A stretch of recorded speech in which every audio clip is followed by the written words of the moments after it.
In 1953, absolute monarchy in Iran was waning into nothing more than a symbolic institution like those in certain European countries and making room for a democratic system with the guidance of figures such as Dr. Mohammad Mossadegh, the first Iranian to gain a PhD from Neuchâtel University in Switzerland.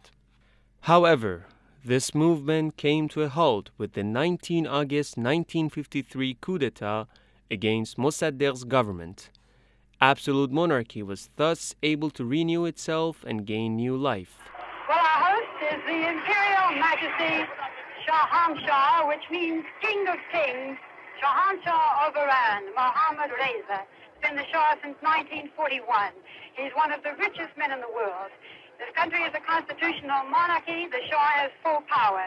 He appoints the Prime Minister. He can dissolve the Parliament. He controls the army. He can declare war. He can conclude peace treaties. He controls the press. Very little criticism of him is allowed.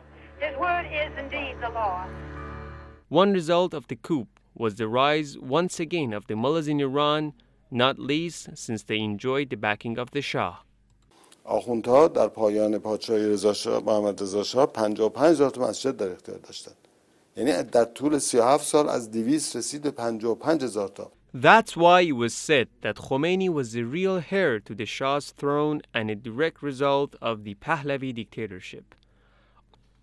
Ayatollah Reza Zanjani writes in his book Mossadegh and History, in the 1940s, the clergy was on the verge of demise.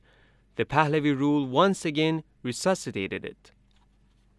Meanwhile, Mohammad Reza Pahlavi cracked down on his students and intellectuals who have historically been the antithesis of the mullah's outlook, and he censored books and the media.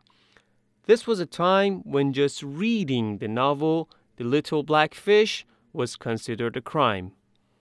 In 1964, Mehdi Bazargan said in his court hearing, "We are the last group who will speak with you peacefully." Eyewitnesses testified that prisoners were lashed and some even lost the flesh on their feet all the way up to below the knees. Others simply disappeared.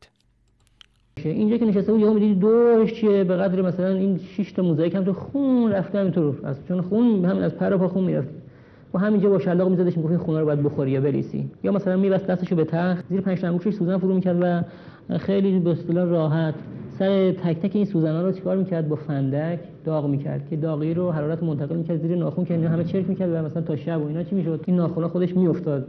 Martin Ennals, Amnesty International Secretary General in 1975, described the Shah's human rights record as the worst globally.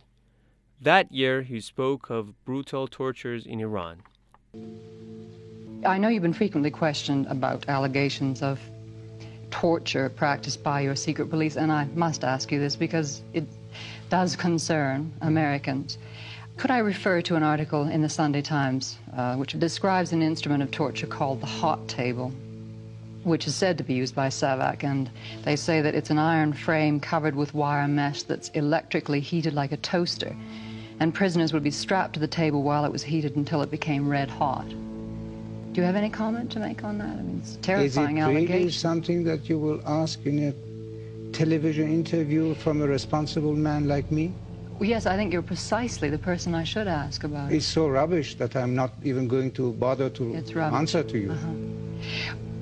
The article also referred to the trial of an engineer who was tried, and the trial was attended by a couple of French lawyers, and they say that this man showed them the scars from such a table here in Tehran. Where the scars? Where? On his back and on his chest. You can scratch yourself very easily. No, the lawyers said, alleged. The lawyers, which kind of lawyers? Really, honestly, never heard anything like this. But you are really exaggerating. This is not serious, this kind of interview. I'm not going to answer to you anymore. Fine. Well, perhaps we could go on to something else. No, I'm finished. Oh, please, Your Majesty. I'm finished with you. Don't you think we must ask you this sort of thing? No. Well, can I ask you about your personal sense of mission, which you obviously have? I'm not going to answer to you anymore. You are so used to these questions. Not from... Don't you think that... Just as images of wealthy areas of Tehran today are not an indication of a thriving economy, photos of women without the hijab in Iran prior to the 1979 revolution prove nothing. The bogus lie that Iranians lived affluent lives at the time of the Shah is laid bare when the camera lens is turned towards southern Tehran or hundreds of other cities. There was an abundance of poverty, prostitution, unemployment, and shantytowns.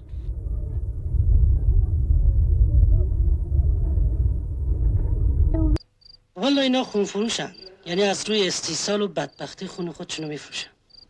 یه ساندویچ بهشون میدن 15-20 تومن هم گیرشون میاد، 5 تومنشو میدن به دلال خون، با بقیه‌اش هم 10-12 روز سر میکنن تا خونشون دوباره جا بیفته برن از نو بفروشن. This is while the Shah's corrupt office had such huge expense that Ambassador Sullivan, the U.S. ambassador, expressed bewilderment. Hoveyda, the Shah's prime minister, writes in his memoirs, sometimes when His Majesty went to ski on his private ski line in Switzerland, his accompanying government delegation had to travel to his villa at great expense simply to hold their government session. Finally, although a return to the monarchy in Iran is a historic impossibility, we should be vigilant that this group sows discord, is infiltrated by the current regime, and presents unrealistic solutions such as a sudden meltdown of the regime without any price. As such, this group can slow down the process of the current revolution in Iran. Let's not forget that the rejection of both the Shah and the mullahs will ultimately lead to long-lasting freedom.